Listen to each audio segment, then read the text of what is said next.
امریکہ نے وینزویلا پہ اٹیک کر کے وینزویلا کے جو پریزیڈنٹ ہیں نکولس مادورو اور ان کی وائف کو اریسٹ کر کے نیو یارک شفٹ کر دیا ہے. ان پہ یہ الزام ہے کہ وہ امریکہ میں ڈرگز اور ویپن سمگل کرنے میں ڈائریکٹلی انوالوڈ ہیں. لیکن جو آپریشن جو کیا گیا ہے اس کی جو تفصیلات سامنے آئی ہیں وہ بہت ہی ڈرامیٹک اور فلم لائک ہیں. آپریشن کا جو نام دیا گیا وہ کہا جا رہا ہے کہ ایبسولوٹ ریزالو تھا، اور امریکہ کی جو ڈیلٹا فورس ہے اس کے آپریٹرز نے یہ آپریشن جو ہے وہ کنڈکٹ کیا.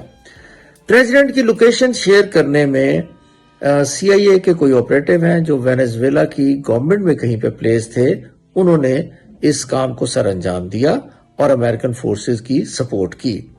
40 سے 45 آپریٹرز آف ڈیلٹا فورس وہ کہتے ہیں کہ یہ پریزیڈنٹ کی رہائش گاہ میں انٹر ہوئے اور ان کے جو کیبن ہے وہاں تک پہنچے.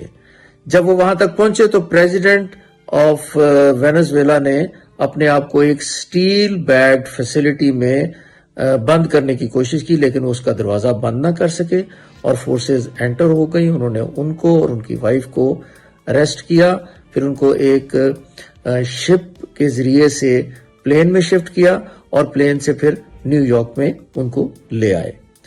نیو یارک میں جو کہا جاتا ہے کہ بروکلن اسٹیٹ میں ایک ڈیٹینشن سینٹر ہے، وہاں پہ ان کو رکھا گیا. اور اس سارے آپریشن میں 40 لوگ جو ہیں وہ ان کی ہلاکت کی خبر ہے، جن میں سے کوئی امریکن نہیں ہے. آن دی نیشنل ٹیلی ویژن، اور انہوں نے لوگوں کو تحمل سے رہنے کی اپیل کی.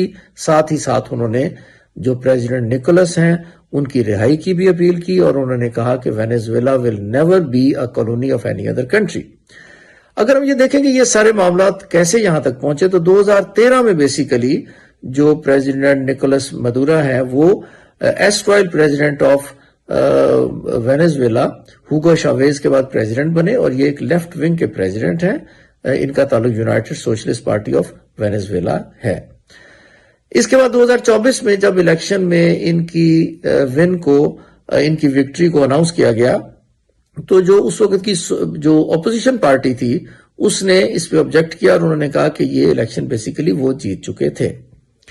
اس کے بعد پریزیڈنٹ ٹرمپ کے ساتھ ان کے معاملات اس وقت خراب ہوئے جب بہت سارے لوگ جو ہے وہ وینزویلا سے امریکہ میں مائیگریٹ کرنے شروع ہو گئے، اور بہت سارے آپریشن امریکن فورسز نے ڈرگز کے اگینسٹ جب کیے انٹرنیشنل واٹرز میں، تو وہاں سے ایسے کارٹلز، ڈرگ کارٹلز اور ویپن کارٹلز ایسے سامنے آئے جن کے بارے میں پریزیڈنٹ ٹرمپ کا دعویٰ ہے کہ ان کو جو پریزیڈنٹ نکولس ہیں یہ ڈائریکٹلی ہیڈ کرتے تھے. پریزیڈنٹ نکولس جو ہیں ان کا یہ کہنا ہے کہ امریکہ under the guise of allegations of drugs and weapons basically wants to control the oil reserves of Venezuela. Situation اب بہت ہی کمپلیکیٹڈ ہے اور اگلے 24 سے 48 گھنٹے اس بارے میں بہت ہی اہم سمجھے جا رہے ہیں. Stay tuned for further updates on national, regional and international scenarios.